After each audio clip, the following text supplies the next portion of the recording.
Salut tout le monde, j'espère que vous allez bien. Je voulais vous faire cette petite vidéo pour vous montrer une petite astuce dans nos livres de coloriage.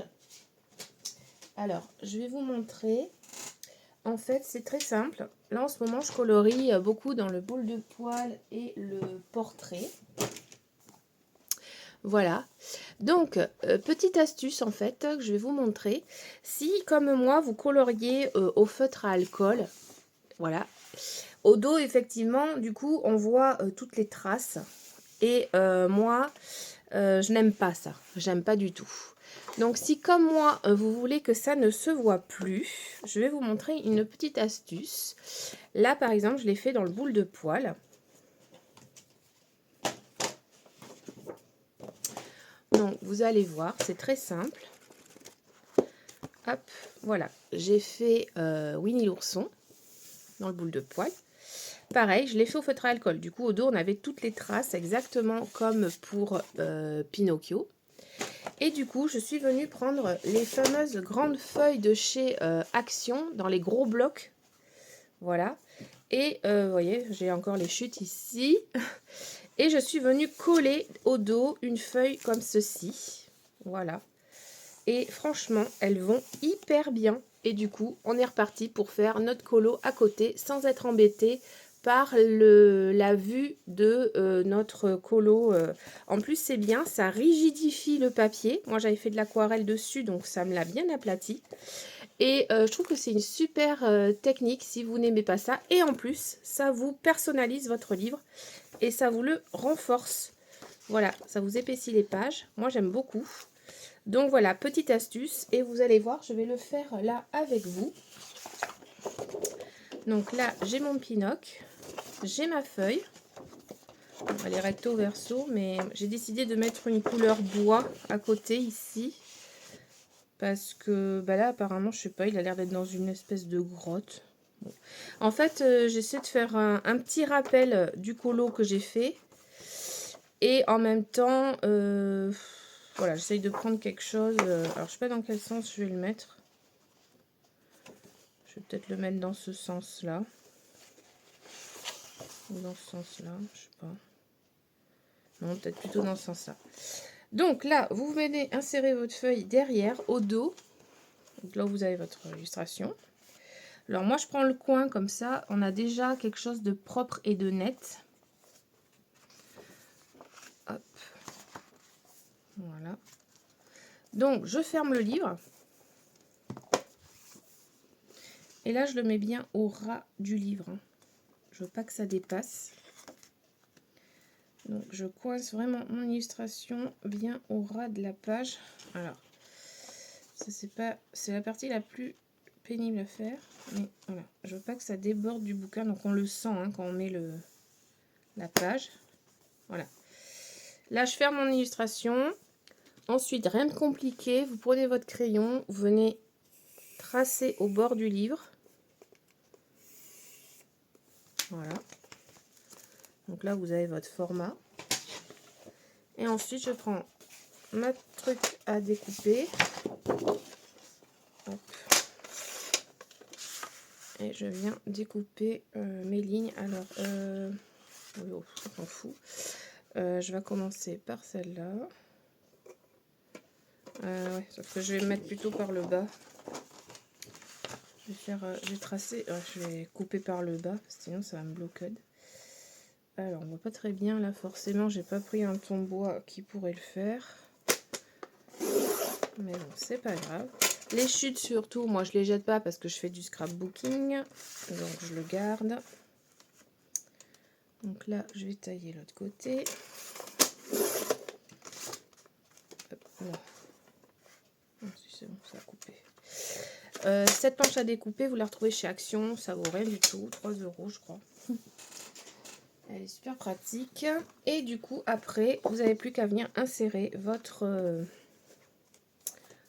page à l'intérieur. Donc là, rien de difficile. Quoique le rouge était rigolo aussi.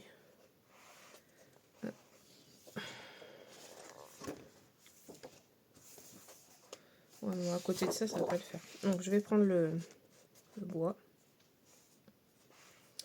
L'effet bois, c'est sympa. Et du coup, rien de plus simple. Donc là, ça déborde un peu. Je n'ai pas pu bien insérer dans le bouquin. Donc vous voyez, ça dépasse un tout petit peu. Alors il va falloir que j'appuie ma feuille, que je rende ma feuille au max. Il faudrait que je coupe à peine, mais je vais jamais arriver à couper ça. Il faudrait que je la coupe de 1 mm le truc.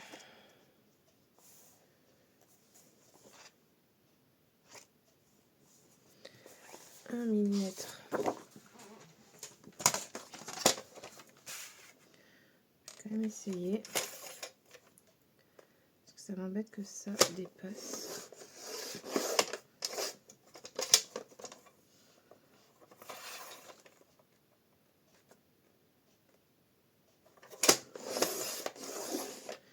Un millimètre. Oh, j'ai réussi. Ok. Voilà.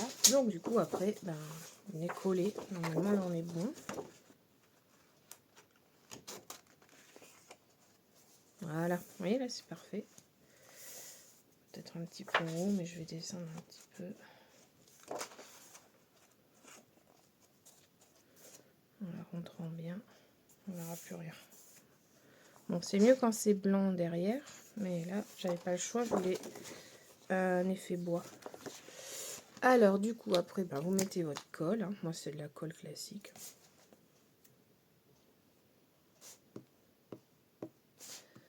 On en met bien dans les coins.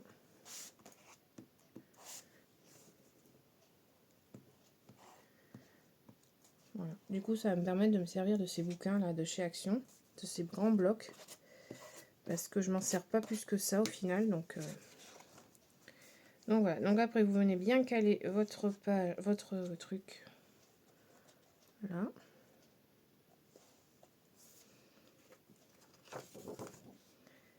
Et on n'a plus qu'à rabattre. Oh ben, j'ai même encore pas assez coupé là. Il va falloir que je coupe encore un petit peu. Bon, c'est pas grave, on va le faire au ciseau. Hop.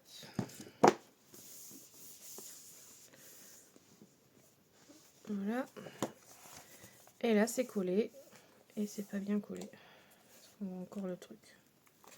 Bon, alors du coup c'est pas grave. On va décoller. On va refaire. J'avais pas bien emboîté, c'est pour ça. Désolée. Mais voilà, vous avez compris la technique. Voilà, bon, je voulais vous partager ça. Vous me direz si cette petite technique vous aura plu. On va peut-être le tourner. Ouais. Si dans ce sens, ce serait pas mieux.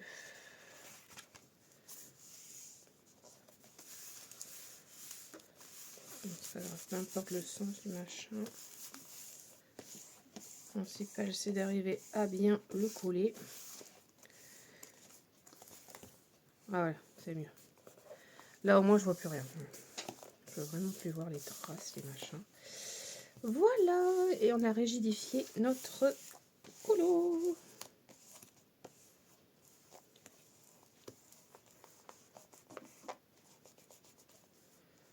J'ai une petite boule, c'est pas grave.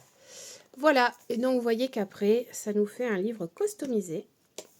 Je trouve ça trop bien. Voilà. Et au dos, on voit plus rien. Et on peut redémarrer un colo sans être embêté.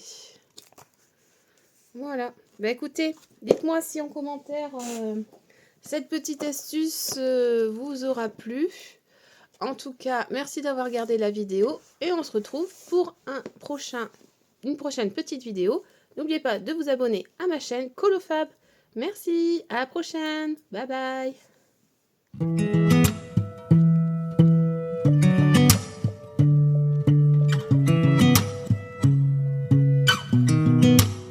Some